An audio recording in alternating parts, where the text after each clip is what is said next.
ખરેખર તો એને જનેતા કોઈ પણ હોય, આ ચકલીનું બચ્ચું જે મેં હાથમાં પકડ્યું હોય ને, આ અમારે મહારાજને એ બધા એમ કહેતા કે ના હાથમાં આવે, મેં પકડ્યું હાથમાં જો આ ચકલીનું બચ્ચું.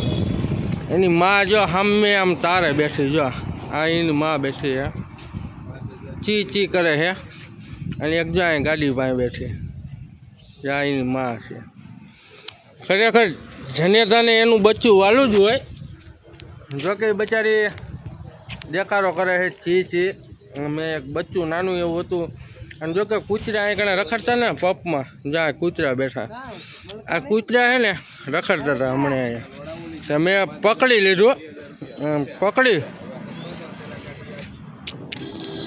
પકડીને મારા હાથમાં છે. જો નીકળવાની કોશિશ કરે છે, પણ જનેતાને એને એનું કોઈ પણ પ્રાણી હોય અમે મૂકી દીધું. જો જતું રહ્યું, જો આ જતું રહ્યું. જો એની માં તરત આવી જાય. જો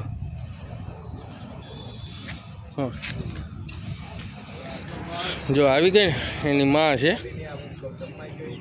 હંમેશા બચ્ચું જનેતાને વાલું જ હોય મારો ભાઈ. કદાચ છે ને એ પ્રાણી હોય તો ભલે, અને માણસ હોય તો ભલે, અને જીવનમાં કોઈ પણ માણસ હોય તો ભલે. ખરેખર એને જનેતાથી અલગ મેં પાડ્યું હતું, અને મેં ઘડીક વાર પકડ્યું હતું. ખરેખર એની ભાષામાં જે કાંઈ બોલતી હોય, અહીં બોલતી તો હશે જ, તે કાંઈ પણ બોલતી હોય, પણ ચી ચી કરતી એટલી આપણને ખાસ ખબર હે. જય માતાજી, જય મા મંગલ.